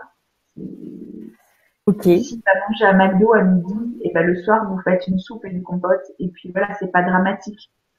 Faut pas non plus trop se culpabiliser, quoi. Alors une question que Laure a posée plusieurs fois. Je dis toujours à mon fils, tu goûtes, si tu n'aimes pas, tu manges pas, mais tu goûtes. Lorsqu'il n'aime pas, je lui repropose par la suite, mais il me répond qu'il a déjà goûté. Que lui répondre? Et ben, peut-être que son goût a changé. Tu peux lui dire que oui, mais peut-être que cette fois-ci tu vas aimer. Ou alors tu le proposes, mais sous une autre forme. Ouais, ça Si c'est tu un, lui as un, fait un des truc qui brocolis marche pas mal. vapeur, ouais.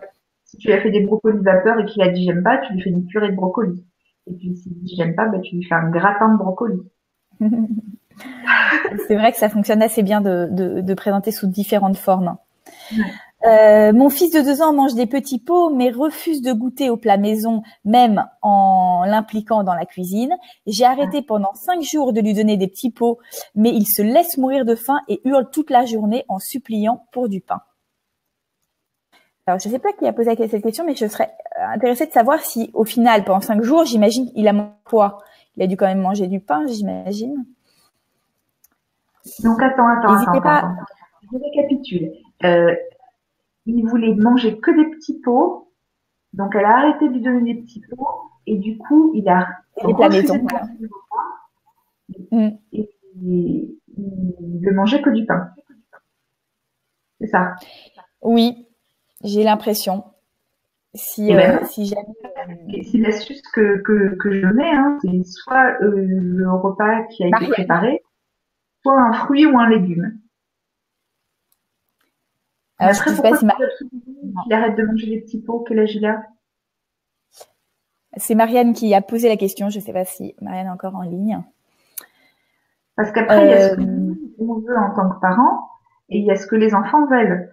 et il faut trouver un terrain d'entente parce que si toi à un moment tu te dis bon allez c'est bon ça suffit, il a 1 an, les petits pots ras-le-bol, ils mangent comme nous, mais que lui il est pas prêt, euh, je trouve que c'est pas cool pour lui de le forcer non plus et essaye d'y aller peut-être plus progressivement, tu vois, tu lui dis ben chérie t'es grand, maintenant les petits pots c'est pour les bébés, enfin j'aimerais bien savoir à 2 ans.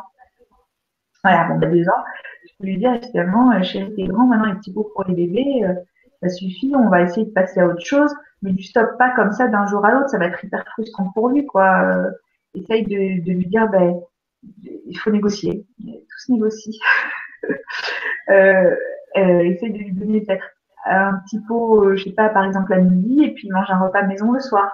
Et s'il veut pas, eh ben, c'est un fruit ou un légume, mais pas du pain ou des pâtes ou autre chose. Et d'y aller comme ça plus progressivement. Et explique-lui pourquoi tu veux arrêter de lui donner des petits pots aussi, parce que peut-être qu'il comprend pas pourquoi, attends, du jour au lendemain, j'ai plus mes petits pots, qu'est-ce qui se passe, quoi. Lui, c'est sa nourriture, c'est le centre de sa vie. Il faut pas tout lui changer du jour au lendemain. Alors, on a pas mal de questions aussi sur le lait. De Léa et de Christina. Léa nous dit, nous te demande, as-tu un bon lait végétal à me conseiller pour mon fils de 15 mois? Il est sous lait de riz Novalac, mais j'aimerais un lait plus naturel. Et Christina pose aussi la question, existe-t-il des laits de croissance végétaux? Je sais pas s'il existe des laits de croissance végétaux. En tout cas, moi je conseille jamais ces laits traficotés là au lait de riz parce que déjà c'est pas bon au goût. Moi j'ai jamais, enfin après ça c'est personnel. Moi j'ai jamais réussi à donner un truc à mes bébés que moi j'aimais pas au goût. Je goûtais tout avant et si c'était pas bon, je leur donnais pas. Et ce lait de riz là, il est pas bon. Et effectivement, il est trafiqué. Pourquoi? Parce que le lait de riz, en fait, c'est un lait qui est hyper riche en glucides, mais par contre, qui est pas très riche en protéines, enfin, par rapport au lait maternel, qui est pas assez riche en protéines et pas assez riche en acides gras. Donc, en fait, ils partent sur ce lait-là et puis ils rajoutent de la protéine et des acides gras. Donc, quand on a un bébé petit qui ne mange, qui ne boit que du lait, effectivement, on ne pourrait pas lui donner que du lait de riz en brique parce que ça serait trop pauvre. Donc là, en fait, et on ne pourra pas lui donner non plus que du lait d'amande qui est trop gras ou que du lait de soja qui est trop riche en protéines. En fait, il faut varier les laits végétaux pour réussir à avoir des apports suffisants. Là, si c'est un enfant qui est plus grand et qui devrait boire ce qu'on appelle un lait de croissance, ça veut dire qu'il mange autre chose à côté, qu'il mange de la purée et qu'il a de la protéine aussi dans ses purées. Donc en fait, le lait, c'est un complément. Donc on va pas lui donner que du lait de riz, parce que comme je le dis, il y a trop de glucides. Donc, mais par contre, tu peux tout à fait acheter des briques, du lait végétal en briques.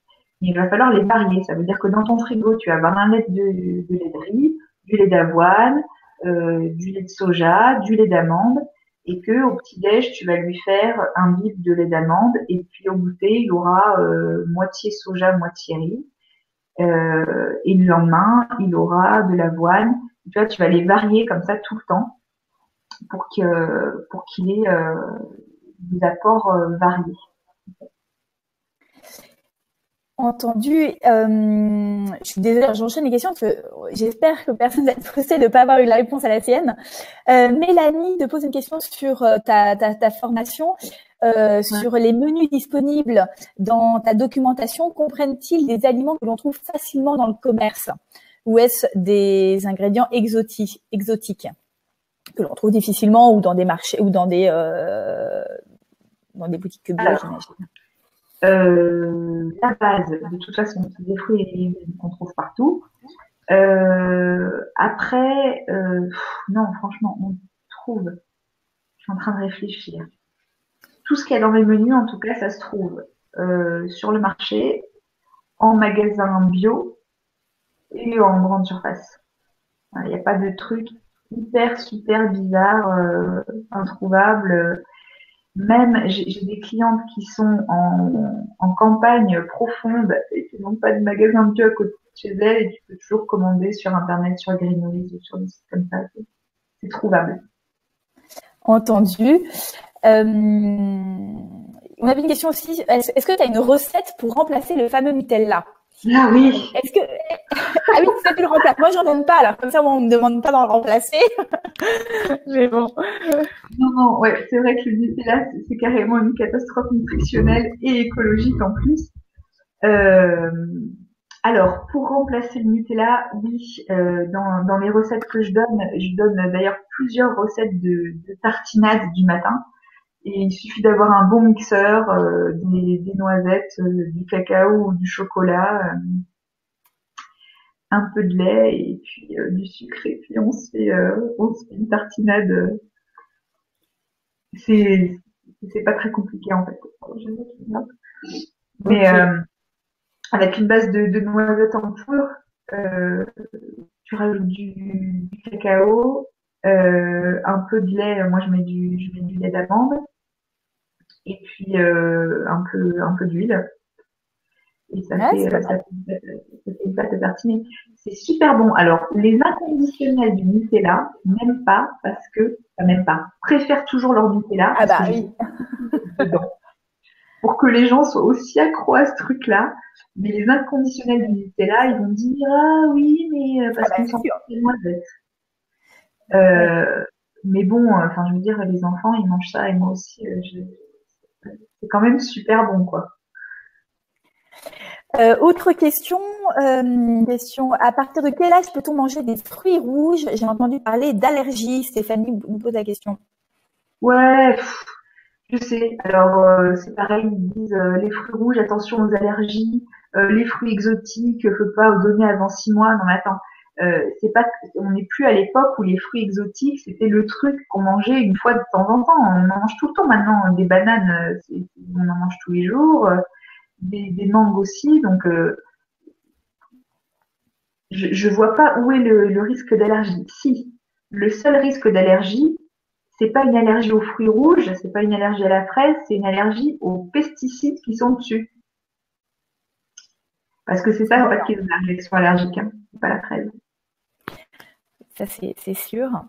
Les pesticides sur les framboises, et bio, ça coûte très cher. Il faut les faire pousser sur le balcon, hein, les framboises. Ouais. Ça coûte du chien dent. Hein. Non, faut pas acheter à 4 € la petite barquette, là. Le balcon, ça pousse comme du chien dent. Je savais pas, tiens. Ça pousse super bien, les framboisiers. Ah bah, très bien. Chloé nous pose la question, faut-il manger obligatoirement des légumes à chaque repas ou le fruit peut-il suffire? Alors, normalement, dans l'idéal, tu as ton assiette et la moitié de ton assiette, c'est des fruits et légumes.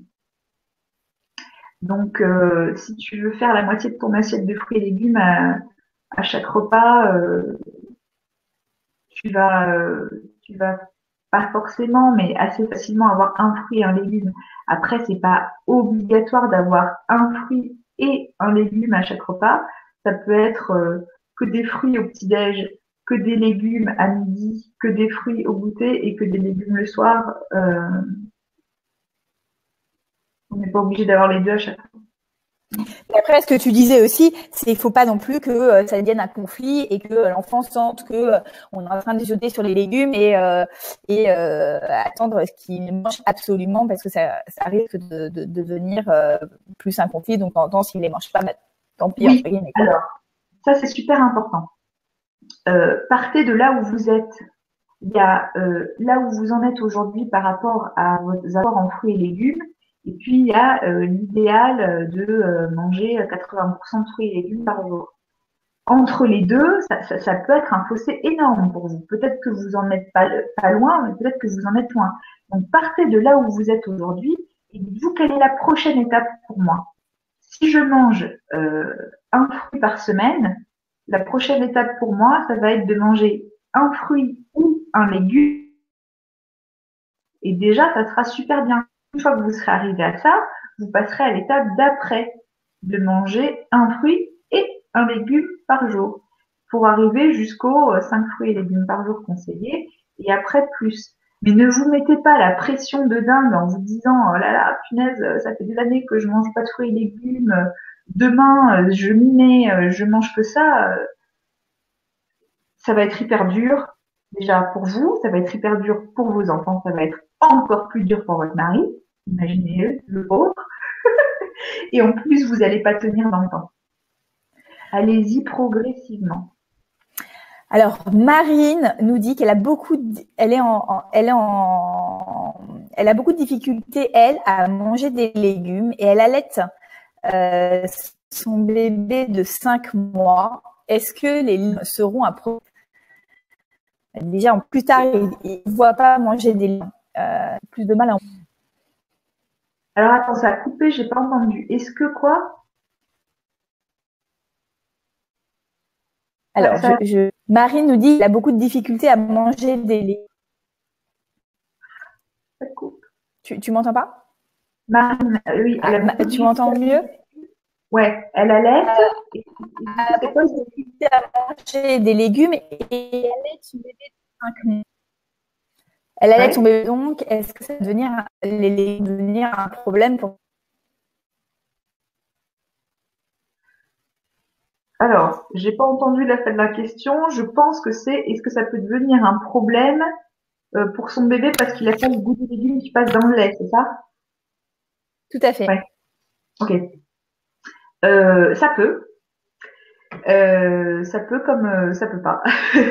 Mais en tout cas, si tu manges aucun légume en allaitant, tu risques de toi te carencer.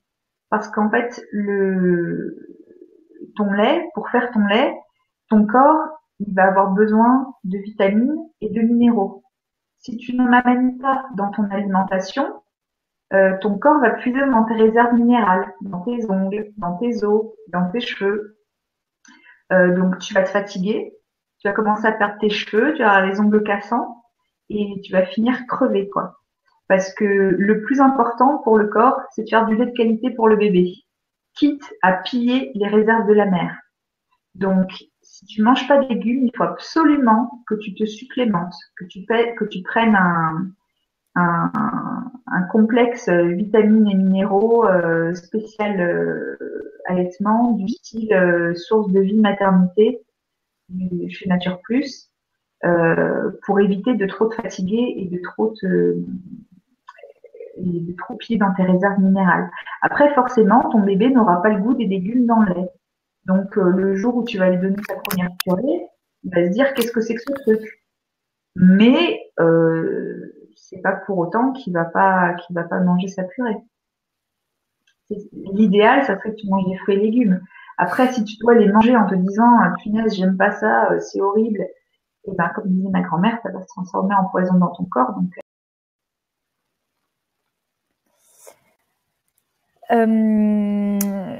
alors, je ne t'entends plus, mais peut-être que les autres t'entendent. Autre question de Lily. Quel est le petit déjeuner idéal pour un enfant de 6-7 ans? Alors, le petit déjeuner idéal pour un enfant de 6-7 ans, c'est un petit déjeuner qui contient beaucoup de protéines et beaucoup de vitamines. Donc, ça peut être plusieurs choses. Ça peut être des œufs avec du pain complet et un kiwi. Ça peut être une tartine de pain avec, voilà, comme on disait, une tartinade à base de noisettes, d'amandes, alors soit noisettes chocolat, soit amandes coco cannelle. Enfin, il y a plein de tartinades sympas à faire parce que toutes les noix contiennent vachement de protéines. Et puis toujours à côté un fruit. Alors soit le fruit tu vas le donner cru à croquer comme ça, comme on le ferait pour un kiwi ou une pomme. Soit tu vas le faire en jus de préférence frais. Soit ça peut être en smoothie aussi au blender. Soit ça peut être une purée de fruits. Alors par exemple, tu peux mixer une banane avec des framboises ou une banane avec un kiwi, ça fait une purée au fond de l'assiette et rajouter dessus un muesli. Voilà. Et alors justement, à propos des jus de fruits, posé comme question, je commence à faire des jus de fruits avec une centrifugeuse. Comment peux-tu conserver ce jus au moins 2 jours? Car honnêtement, même si c'est sûrement plus bénéfique de le boire dans la demi-heure, il est difficile de préparer des jus avant d'aller travailler. Alors, ce n'est pas possible de le conserver plus de 2 jours. Enfin, tu peux le conserver, mais en fait, il va s'oxyder. Et donc, toutes les vitamines dedans deviennent indisponibles pour le corps. Donc, tu perds en fait tout l'intérêt de ton jus. Alors, il y a comment faire, parce que ça prend du temps de faire un jus. La solution la moins pire, je dirais, si tu peux pas le faire tout de suite, c'est de couper tes fruits et légumes à l'avance et de les mettre dans des sacs Ziploc sous vide, ou de vider un maximum d'air pour éviter l'oxydation. Et le matin, tu ouvres ton sac Ziploc, tu verses dans ta centrifugeuse et tu fais ton jus. Mais si tu le conserves, passé 20 minutes, il y a déjà, les vitamines sont oxydées, quoi.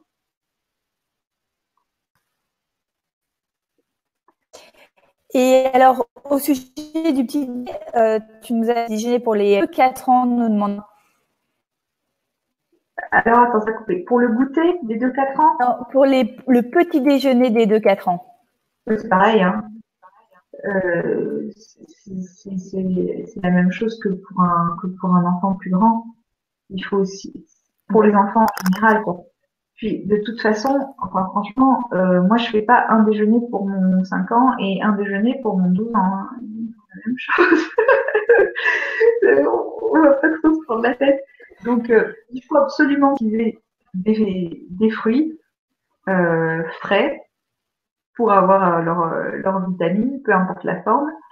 Et après, un max de protéines et de gras. Donc, voilà, des œufs ou pain complet et tartinade de noix. C'est ce qui passe le mieux. Si vous avez des enfants intolérants au gluten, vous remplacez le pain par du pain des fleurs. D'accord. Christina nous dit que son fils, qui a bientôt 2 ans, ne veut manger que des bananes comme fruits, malgré qu'on propose d'autres, il ne veut pas les goûter. Eh ben, essaye en smoothie, essaye en purée de fruits, essaye en fruits déshydratés, et essaye d'autres. Les fruits déshydratés, c'est une bonne. Ouais, les fruits déshydratés, franchement, ouais. ça marche bien. Surtout les kiwis déshydratés qui ont ce petit goût de bonbon là, en général chez les enfants, ça marche pas. Dans un petit sachet ruban, Yvan. Oui, Alexandra. Pour les goûter à l'école, de leur mettre dans leur petite boîte ou dans un sac des fruits déshydratés, c'est top, quoi. Ouais, ça c'est clair. Toute la récré qui va s'agglutiner. Alexandra, ma fille de 2 ans, a des problèmes de constipation. Dois-je éviter complètement les carottes et les bananes qu'elle adore? Et Sandra rajoute, arrêter le lait de vache, ça a rétabli l'équilibre. Ouais. Non, n'évite pas complètement les carottes et les bananes. Je pense pas que ce soit ça qui la constipe. Ça vient d'autre chose. Soit c'est alimentaire, mais c'est pas les fruits et les légumes qui la constipent. Soit c'est peut-être, comme le dit Sandra, le lait de vache. On a déjà arrêté le lait de vache, dit Alexandra. On est au pain complet, riz complet, pâtes complètes. Ok, donc si elle mange du complet, qu'elle mange des fruits et des légumes, qu'elle est toujours constipée, alors dans ce cas-là, c'est vraiment émotionnel. Je veux pas lâcher. Donc qu'est-ce qu'elle veut pas lâcher? Pourquoi elle a cette constipation? Pour moi, c'est plutôt sur l'émotionnel qu'il faut aller que sur l'alimentaire. Qui est d'ailleurs aussi une de tes spécialités. Non, mais c'est vrai, parce que tu donnes aussi des conseils qui vont au-delà de l'alimentation et Ouais. de dans son naturopathie. Alors, Laure, j'ai fait un test de faire des petits sablés et j'ai pris peur quand j'ai vu la quantité de beurre prévue dans la recette. Y a-t-il autant de beurre dans les biscuits industriels? Ah bah Bien oui, sûr que non, c'est ça sûr. coûte trop C'est cher le sablé. beurre. Imagine si les industriels commençaient à mettre autant de beurre Ah dans bon? leur petit ça coûterait une fortune. Mais bien sûr. Ah, d'accord. Donc toi, Mais tu dis que c'est mieux finalement de manger de l'industriel. non, parce que à la place du beurre, ils mettent d'autres saloperies qui sont pires. Donc non, non, non, non. Euh, Moi, mes sablés, je les fais à l'huile d'olive. D'accord. Et, Est-ce qu'il y a la recette et on met pas des au... sablés à l'huile d'olive? Est-ce qu'il y a la recette des sablés à l'huile d'olive? Bonne question. Je crois pas. En toutes les recettes, j'imagine. Mais j'ai plein de recettes de gâteaux, par contre, sans Euh, beurre, ouais. ah, ça c'est une bonne nouvelle pour les goûters d'anniversaire qui sont Ouais. maintenant hebdomadaires, voire quotidiens. La déshydratation, est-ce que les vitamines du fruit dont on a parlé tout à l'heure? Alors, évidemment, tu n'auras pas les vitamines dans une pomme déshydratée, tu n'auras pas toutes les vitamines de quand tu croques une pomme crue, quoi. Mais ça préserve quand même Les bien, fibres. bien, bien les vitamines, surtout si tu déshydrates en dessous de 40 degrés. C'est un des plus importants. Et les fruits congelés. Ouais, les fruits congelés, normalement, ça conserve bien aussi, quoi. Ouais. Et bon, Quand après, au c'est niveau congelé, mais du pas quand c'est riz, surgelé, parce que je fais une différence.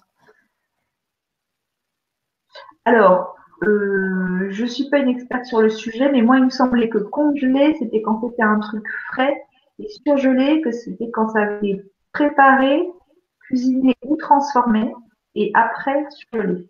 Ouais, et Moi, en fait, c'est des températures très très basses. La surcongélation, c'est plus que la congélation. C'est pas, on prend un truc, on le met dans le congélo. Eux, ils le mettent encore plus bas, ce qui fait que c'est pas exactement la même chose, je crois.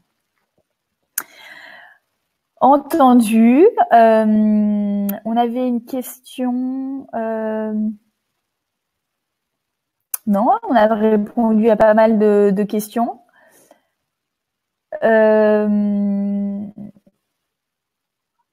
Si vous en avez d'autres, mais c'est chouette. On a réussi à faire pas mal le tour, j'ai l'impression. ouais.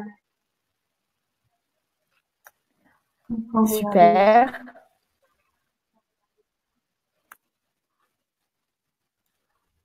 Bah, merci à tous ceux qui sont restés jusqu'au bout parce que vous avez été nombreux à rester jusqu'au bout pour écouter les réponses des autres.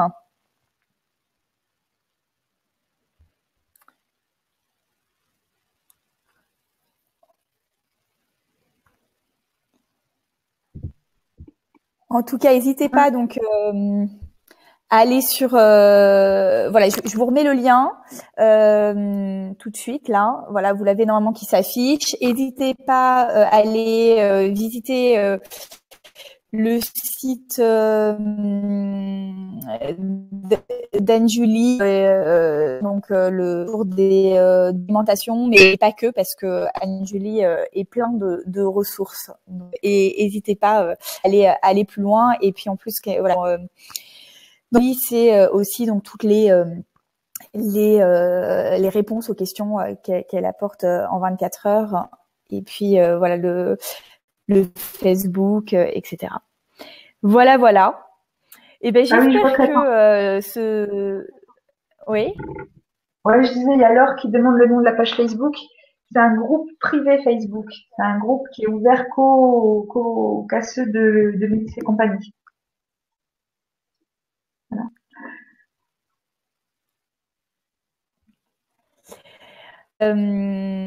En tout cas, il y a eu plein de choses intéressantes. faut Julie pour tous tes conseils, j'espère aideront tous les parents et les enfants. Voilà. Merci aussi pour tout ça et c'est que tu as donné là qui ont l'air de astuces pour voilà mon plaisir des légumes. Un grand merci à tous et puis à très bientôt pour d'autres conférences si celle-ci vous a intéressé et je vais vous envoyer le replay ainsi que de nouveau le lien demain matin dans votre boîte mail. Voilà. Merci beaucoup Anne-Julie. Avec plaisir. Bonne soirée à tout le monde. Merci. Au revoir.